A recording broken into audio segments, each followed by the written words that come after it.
Friends, you are all welcome to Ministry of Human Resource Development, Government of India, University Grants Commission, MOOC, Swayam, the concepts and theories of governance. I am Professor E. Venkatesh, Department of Political Science, University of Hyderabad. The MOOC course, Concepts and Theories of Governance, has got at least 5 dimensions. Now let me explain to you.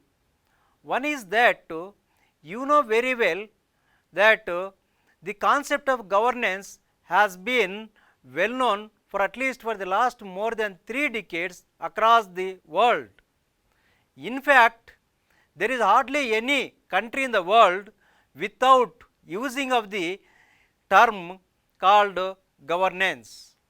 Therefore, the governance has got a lot of significance in the contemporary discussions and debates, which has been reflecting in the kind of literature that has been coming up from the very prominent scholars such as Rhodes, Mark Bevere, Guy Peters, David Levy-Ford, etc.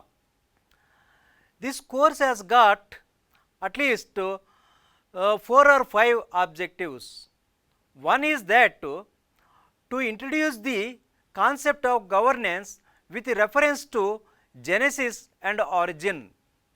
Second objective is to highlight the various perspectives which have been existing on the concept of governance.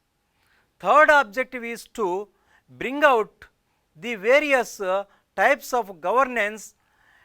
Fourth one is to discuss about the theories of governance, and fifth one is to bring out the methodologies which have been existing in order to study the concept of governance.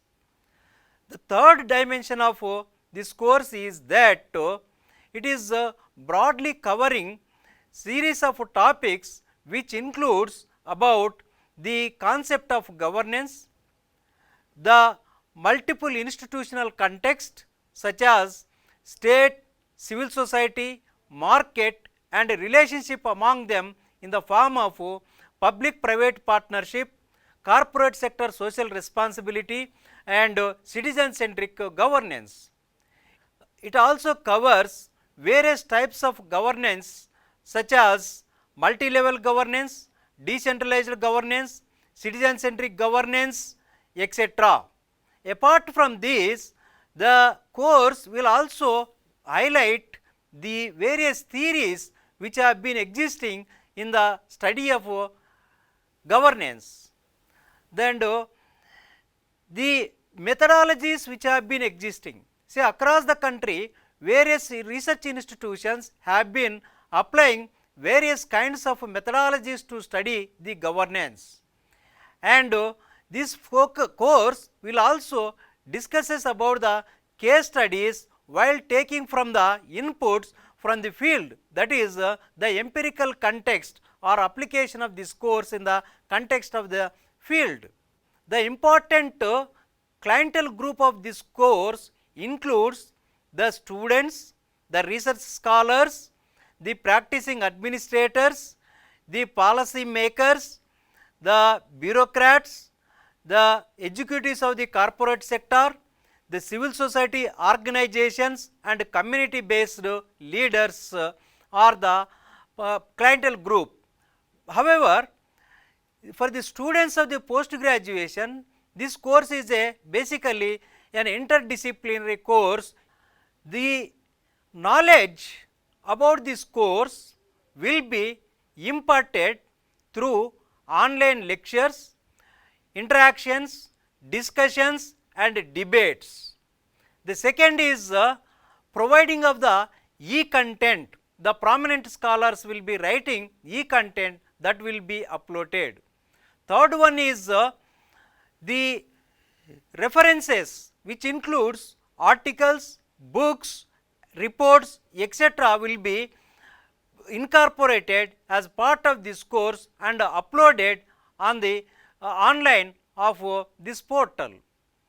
And Fourth one is that the students or those people who has opted for this course will be assessed through formative and summative assessment process, and the students or the participants of this course will be having a wide variety of the inputs which will be enriching their knowledge base, their skill, and changing in their attitude to study the concept of the governance, because this concept of the governance is something different from the conventional sense of the administration.